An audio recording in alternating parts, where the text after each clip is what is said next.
বন্ধুরা, তোমরা সবাই কেমন আছো? আশা করি ভালো আছো, সুস্থ আছো। তো আমিও ভালো আছি। মৌসুমি অফিসিয়াল চ্যানেলে তোমাদের সবাইকে স্বাগত জানিয়ে আবার আজকেও চলে এলাম ডেইলি ব্লগ নিয়ে। তো দেখো, এখন আমি মাছের জন্য পেঁয়াজ কেটে নিয়েছি, টমেটো, রসুন, আদা, ধনেপাতা সব কেটে রেডি করে নিয়েছি। এখন বাটা হয়নি, পরে বাটবো। তো তার আগেই যে এবার আলুটাকে ছাড়িয়ে নেব। ভাত বসিয়ে দিয়েছি আর এখন মাছগুলোকে দিয়ে ভেজে নেব। প্রথমে আলুটাকে আগে ভালো করে কেটে নেব। কী মাছ রান্না করবো তোমাদের সাথে শেয়ার করবো। তার আগে আলুটা সরু সরু করে কেটে নিই।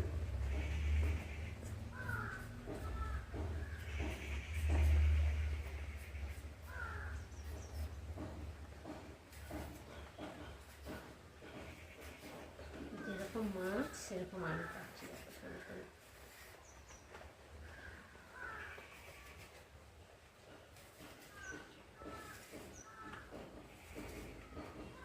কত সরু সরু করে আলু কেটেছি।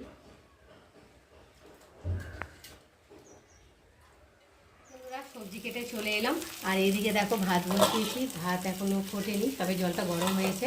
আর এইদিকে মাছ ভাজা বসিয়েছি আর মাছ ভেজে নিয়েছি একবার, এই যে তারপরে মাছ দিয়েছি। আর এই যে এখানটায় রুই মাছ রয়েছে, তো রুই মাছ ঝাল হবে শুধু। তো চলো আমি এখন মাছগুলোকে ভেজে নিই। বন্ধুরা, মোরলা মাছগুলো সব ভাজা হয়ে গেছে আর এখন আমি তাওয়াতে তেল দিয়েছি। এখন এই যে রুই মাছগুলোকে একে একে ভেজে নেব।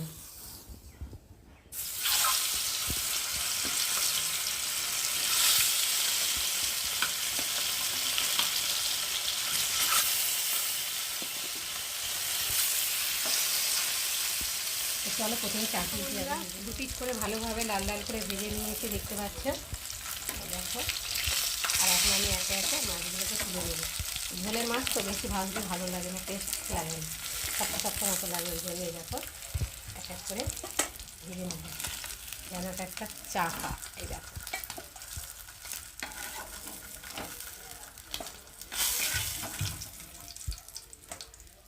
চার পিস ভেজে নিলাম। আর একটু লেজা আর একটা মাথা আছে দাগা, দিয়ে ওটাকেও ভালো করে ভেজে নেব।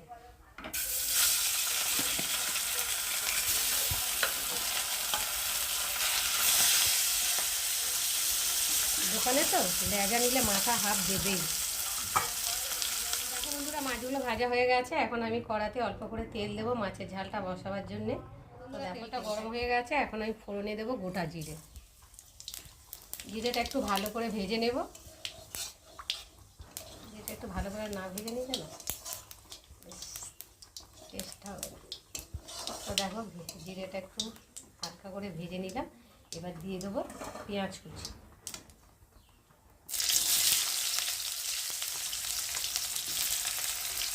পেঁয়াজটা একটু ভালো করে তেলের মধ্যে নেড়ে দেবো।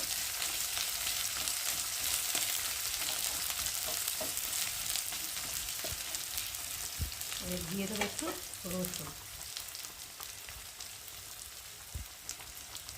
রসুনটা পেঁয়াজের সাথে ভাজা ভাজা হয়ে যাবে, নাহলে রসুনের একটা কাঁচা গন্ধ থাকে, তো কাজে লাগে সেখানে। এখন দিয়ে দেবো কয়েকটা কাঁচা লঙ্কা।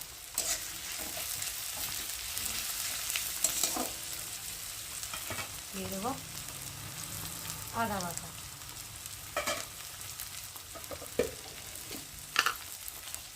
পরিমাণ মতন নুন, হলুদ গুঁড়ো,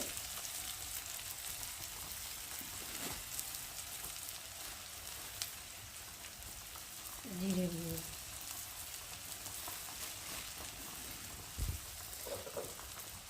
কাঁচা লঙ্কা দিয়েছি অল্প করে, একটু গুঁড়ো লঙ্কা দেবো। আর এবার দিয়ে দেবো, একটু ভালো করে ভেজে নেব।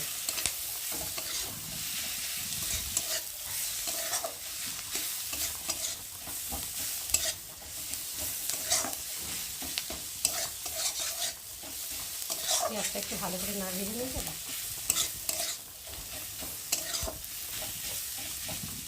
বন্ধুরা, মশলাটা একটু ভাজা ভাজা হয়ে এসেছে আর এখন আমি দিয়ে দেবো একটা টমেটো কুচি। টমেটোটা দিয়ে এলাম, একটু ভালো করে টমেটোটাকে গালিয়ে মশলার সাথে কষিয়ে নেব।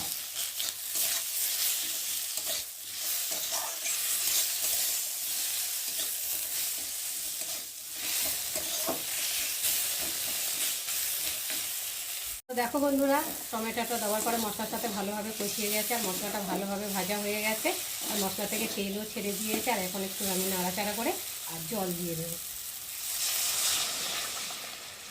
মাছের ঝাল হবে, তার জন্য বেশি ঝোল রাখবো না, মাখা মতো করবো।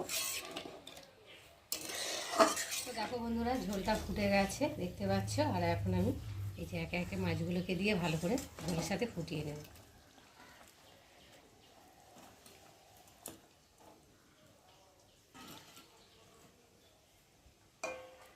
দিয়ে আর এখন ঢাকা দিয়ে একটু ফুটিয়ে। বন্ধুরা 2 মিনিট পরে আবার ফিরে এলাম। চলো এবার ঢাকাটাকে খুলে দেখি। তো দেখো ঝোলটা অনেকটাই শুকিয়ে গেছে আর মাখো মাখো মতো হয়ে গেছে দেখতে পাচ্ছ। আর এখন আমি ওপর দিয়ে ধনে পাতা কুচি ছড়িয়ে দেব।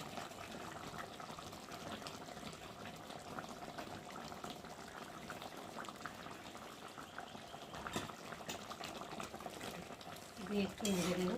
তো বন্ধুরা, আমার আজকের রুই মাছের রেসিপি ঝালের কেমন লাগলো তোমরা কিন্তু অবশ্যই কমেন্ট করবে, আর ভালো লাগলে লাইক কমেন্ট শেয়ার করো।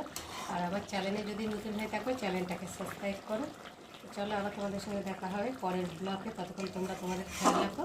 তোমরা আমার চ্যানেলটাকে সাবস্ক্রাইব করতে থাকো, আর আমি এদিকে তরকারিটাকে ঢালতে থাকি।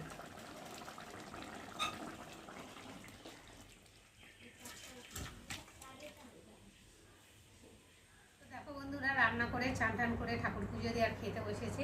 তো চলো আজকে রান্না হয়েছে, প্রথমে দেখাই সাদা ভাত। আর এখানটায় যে রুই মাছের ঝালের রেসিপি তোমাদের সাথে শেয়ার করেছি। আর রয়েছে এখানটা এই যে মোরলা মাছ আলু বেগুন দিয়ে চচ্চড়ি। আর রয়েছে এই যে কুমড়ো ফুলের বড়া। তোমরা কারা কারা কুমড়ো ফুলের বড়া খেতে ভালোবাসো আমাকে কিন্তু অবশ্যই কমেন্টে জানিও। তো ভীষণ ভালো লাগে। তো দেখাচ্ছি একটা খেয়ে কেমন হয়েছে। অসাধারণ হয়েছে খেতে। তো চলো এখন ভাত বেড়ে খেয়ে নিই, আবার দেখা হবে।